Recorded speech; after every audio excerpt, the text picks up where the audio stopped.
Continue talking about this. Of course, we want to bring in U.S. Ambassador James Jeffrey. He's held chief diplomatic posts in Iraq, Turkey, and Albania. Good morning to you. I want to get started first with this question of Mariupol. For weeks now, we've been talking about how battered the city has been. It's a key port city. What does this mean for Putin's war if Mariupol is indeed taken? Good morning, Mario. Good morning, Adrienne. On Mariupol, it's very, very important because that will provide a ground link between a Russian-controlled Crimea, that peninsula to the south of the rest of the country, and the Donbas region in the east, where Russia has held terrain since 2014 with a breakaway force. Putin, back in the end of 2021, declared that that region was independent of Ukraine. So as a minimum, he has to complete the conquest of that area between Crimea in the south and the Donbas in the east. That's why Mariupol is so crucial to him. But his ambitions are much greater. He still wants, sooner or later, to take over all of Ukraine. And we've previously heard concerns over the Kremlin's possible use of nuclear or chemical weapons towards that aim that you're talking about. President Zelenskyy telling CNN on Friday the entire world should be ready for this. But is there any substance of an impending nuclear threat? Certainly, the Russians are capable of using or exploiting chemical weapons. They did so when used by their Syrian ally a few years ago in Syria. But I think the nuclear threat is basically designed to frighten the NATO countries, in particular, and perhaps the United States. Among other things, China, which so far has been ambivalent but leaning towards its ally Russia, would be very, very nervous about the use of nuclear weapons because it has far fewer of them than either the United States or Russia, and it would not want to be dragged into anything that might look like a nuclear conflict or nuclear escalation. So there's a China factor.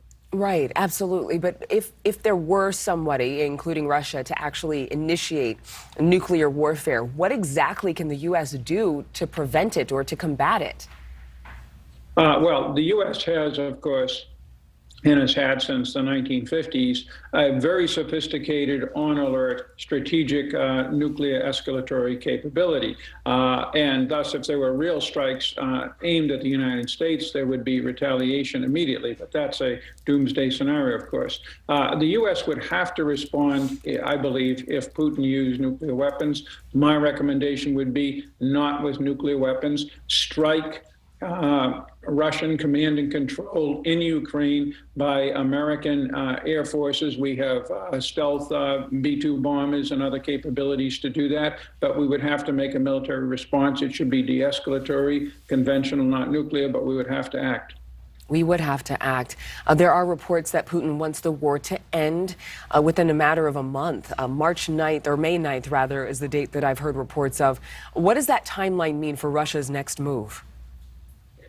He will launch an overall offensive in the east as soon as he takes Mariupol. Mariupol is a little bit like the Battle of Kiev. It's a big city. You have to fight block by block, soldier by soldier. It's not what the Russians are good at. But in the other areas of the east, once Mariupol is taken, the Russians will be able to maneuver across broad steppe land, as people say, like Kansas, where their capabilities, particularly armored mobile warfare and massed artillery, are far greater than those that the Ukrainian soldiers have, who benefited from a lot of volunteers fighting with them in cities and forests.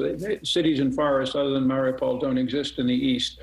So it's going to be a different kind of fight, and it's possible that Russia will succeed by May 9th, but they also thought they would take Mariupol, and they haven't yet after almost 6 weeks. All right. Thank you so much. We really appreciate your time joining us. Of course, your perspective is necessary in light of this foreign situation. Thank you so much, former U.S. Ambassador James Jeffrey. Thank you so much for watching. Make sure to click on the red subscribe button below so you can get more of NewsNation's fact-driven, unbiased coverage.